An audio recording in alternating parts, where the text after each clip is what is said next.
A very good day to all of you. Today I am going to discuss the poem The Elegy Written in Country Churchyard.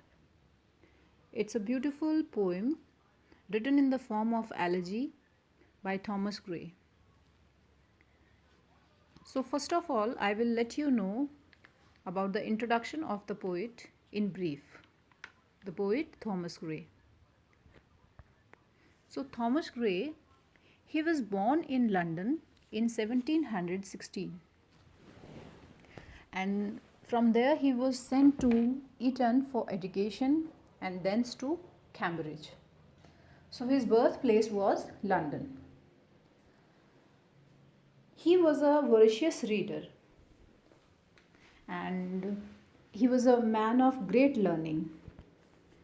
At the initial stage he unwillingly had taken law, but after he traveled to Italy, he gave up law and he settled at Cambridge, and till his death he died in Cambridge only. So he lived all his life in Peterhouse, and uh, and he traveled so many beautiful places. In 1757 he was offered poet laureateship, but that he refused. He sought the professorship of history at Cambridge, but that was not that was not fruitfulized, and it was in vain. And then he was given the professorship of modern history. He had written so many remarkable poems, and some of I am giving you some of the names: Ode on a Distant Prospect of Eton College, Ode to Spring, The Progress of Poesy, The Bard, The Fatal Sister. So he died in 1771. So if we talk about the physical personality of the poet, he was uh, he was a very delicate and scholarly boy who spent his time reading and avoiding athletics, and he was having some of the close friends in the university. So he is a great reflective poet of the 18th century. Though he left the university, he went to Peterhouse, Cambridge, and there he left without a degree. So he was influenced by classical poetry, and he thoroughly admired Dryden. So he was a born poet and he belonged to an age of prose. He had a kind of great love for nature and for human being, and his love for nature and for common human being is reflected in the poem Elegy Written in Country Churchyard. So the poem, as the title suggests, it's written in the form of elegy. So elegy is a type of a poem. In the earlier video, uh, I have talked about the literary figures, and we have discussed elegy. So I hope you all know about elegy. So this is a elegy. That elegy is a poem that is written uh, to mourn at the death of some person, or so it's a kind of a mourning poem. So Gray was inspired to write this elegy by the sad and ultimate demise of his close friend Richard West, and that closed the chapter of his promising life. So he began writing in 1742, and the poem transcends the feeling of personal grief, and as well as it also gives us a universal regret for those who waste their fragrance on the desert air. So, in the first part of the poem, the poet draws a pathetic picture of those unknown and unsung village folk lying under the dust who had talents which found no opportunity to flower. So, I am telling you about the poem in brief. It's a 128 line poem, and it's about the subject of human mortality. The speaker urges the reader to remember him for his human frailty. that he is indeed common with every man. The poem invokes the classical idea of memento mori. It's a Latin phrase which states plainly to all mankind. And what is the meaning of this phrase? Remember that you must die. So the poet wants to give a message that in death there is no difference between great and common people. It idealizes and elevates the common man. So I am taking the summary of the poem in brief.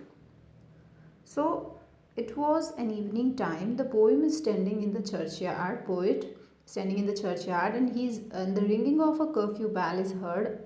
A herd of cattle from pasture started returning home. Farm workers, after hard work, started going homes, indicating that the activities of daytime are drawing to a close. The poem is then left alone to contemplate the isolated rural scene. The poet sets a melancholy atmosphere by describing the ringing of curfew bell in somber tone. The curfew bell does not simply ring, it knells, a term usually applied to bells rang at a death or funeral. So, from the very beginning, Gray reminds us of human mortality. So, there is a tone of sincere melancholy that is throughout the poem. He started composing the verse of this poem by bringing before his mind's eye the churchyard at Stockpoges.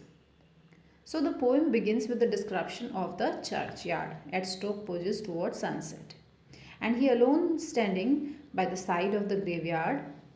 The curfew or the evening bell warning the people to retire to rest has tolled. The farmer is returning home after his day's work. And the poet is, let me tell you one thing, that the scene that the poet describes in the beginning stanza, it is a beautiful scene of dusk. And the dark all around, and the air itself is silent in a solemn manner without any breeze. The cattle are going homeward, and none is to be seen except the poet standing by the side of the graveyards. The whole atmosphere is serene, and there is no kind of noise. Nothing is heard except the hooting of the owl and the droning sound of the beetle and tinkling of the bells of the herd in distant folds in the village. So even those noises are feeble, showing that the beetle and cattle are tired. There is indeed one sound which is not drowsy, the sound of an owl. Hooting intrudes upon the evening quiet. The hooting of the moping owl appears that it complains to the moon that the poet is trying to destroy her ancient solitary reign. So, what the poet wants to suggest is that the poem focus on the ordinary village people who lie buried in the country churchyard and whose humble graves are contrasted with the tombs in the cathedral and the lives of those who have won fame and honor. So, the poem we have all the poem is still standing. The poet is still standing in the churchyard, and he is thinking about the poor villagers who are buried in graves outside the church. Their graves look like the heaps of sand. The poor villagers who are lying under these graves will remain there forever. The fresh and fragrant breeze which call man to wake up, the chirping of swallow, the shrill call of the cock, and even the horn of the hunters cannot arouse them from their eternal sleep. So the poet says that when these people were alive, they worked very hard in their fields. They plowed the land, drove oxen or horse, and cut down trees with heavy strokes of their axes. So what the poet wants to say, that he wants to warn the rich and the ambitious people of the cities to recognize their useful service to humanity. They are the person who shed their perspiration in the fields and grew variety of corn to feed the urban population. So he is rebuking the rich people and he is favoring the poor people. So in the end, the poet feels that someone may say that the writer of these lines would get no honor in his life. He could be seen wandering on the upland lawn to reach the churchyard. He used to stretch out his body at the foot of a beech tree and watch the soft murmuring brook.